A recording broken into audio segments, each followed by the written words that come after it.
Hey, we're talking about how to live like Jesus, how to love like Jesus, right? When I am so absorbed with the unconditional love of God, it empowers me and it equips me to love unconditionally. Makes sense, right? So most of us, can make sense of the fact that actions speak louder than words, and certainly reactions speak a lot louder than words. And what Jesus gives us in the Sermon on the Mount is this very interesting contrast, because remember, we've talked about the Pharisees. The Pharisees were very dialed into the law and they followed it very closely. And yet they didn't have the heart of God.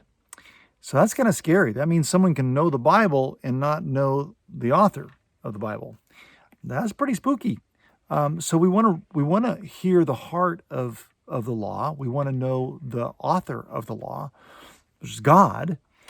That's why Jesus came. Jesus came to fulfill the law. He came to show us what God is really like. And so when we get to know Jesus, we get to know the heart of the law. So the Pharisees, who were so rigid, right, and tried to stay away from people that were not like them. In fact, they despised people that were not like them because they weren't like them. We can be guilty of the same. We don't want to be guilty of the same. We want to like people that are not like us. So one of the big things that, I kind of talked about is that what Jesus modeled for us was this ability to influence outsiders. That means I've got to value outsiders. Most of us tend to be kind of like, we want to be on the inside. What's the inside track, right? But Jesus shows us that our faith is not about just getting people into faith, but also valuing the people that are still outside of faith. That's the intrinsic worth of every person. And the Sermon on the Mount and our text, Matthew 5:38 through 48, those 10 little verses, are incredible because they express what Jesus lived. They're Jesus' teaching, and the rest of the Gospels are Jesus living out that teaching. And then he calls us to be that same light of the world that he was. This section of Scripture is oftentimes referred to as the Lex Telianos. It's Latin, which means lex is law, and Telianos is retribution or retaliation. It's the law of retaliation. So twice Jesus says, in fact, more than twice, several times Jesus says, "You've heard it said, but I say to you." So verse 38 picks up, he says, "You've heard it said, an eye for an eye, a tooth for a tooth," right? "But I say to you, do not resist an evil person. If someone slaps you on the right cheek, turn to them the other cheek." So this is very interesting. He goes, there's boom, boom, boom. He says about 4 different little statements that are very familiar with our culture, whether you're in the church or out of the church. Turn the other cheek, go the extra mile, shirt off your back. Those little statements are all about the law, Lex Telianos, about the law of retribution or the law of retaliation. The heart of the law was to make sure that people didn't over-retaliate. So it was like an eye for an eye, a tooth for a tooth, a life for a life. The purpose of it was to kind of keep a lid on retaliation, a lid on retribution, because where you have retaliation, you usually have escalation. It escalates. So part of what the law was trying to do was not to have an escalation of emotion and bad things happen. So put a limit on it. That would be justice. But here Jesus tells us, right? Because Jesus wants mercy, not sacrifice. Jesus says, "You've heard it said, an eye for an eye, tooth for a tooth." If someone slaps you on the cheek, turn to them the other cheek. They knew what that meant. That was not an assault. The person wasn't trying to beat you up when they slapped your face.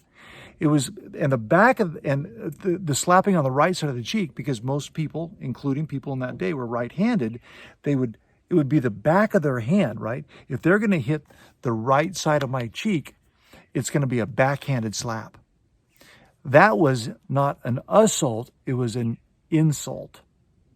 In other words, I'm insulting who you are. In fact, the insult was like, you don't even matter. It was like, you don't matter. So Jesus was saying, absorb the insult.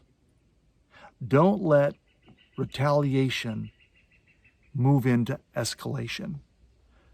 So react differently.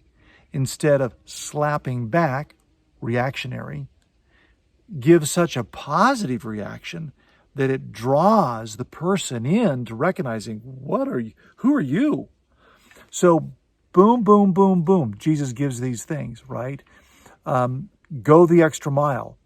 The law said, literally, the law said a person of authority could require someone to go, and it really wasn't a mile, it was actually 1,000 steps. They could count them, 1,000 steps.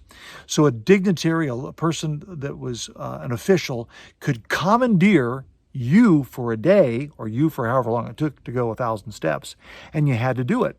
It was just the law. You had to do it.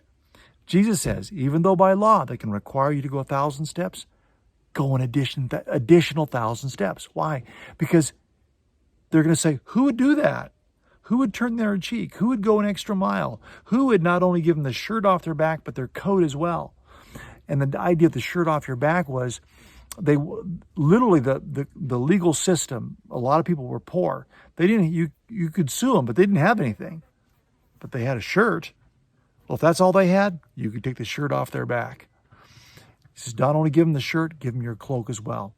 He's saying, be extravagant, be generous, surprise someone with how far you'll go, even when you want to retaliate. Don't let retaliation turn into escalation. Shock people with the generosity of your spirit. Why? Because that's how God treats you. Think about those principles today as you encounter others.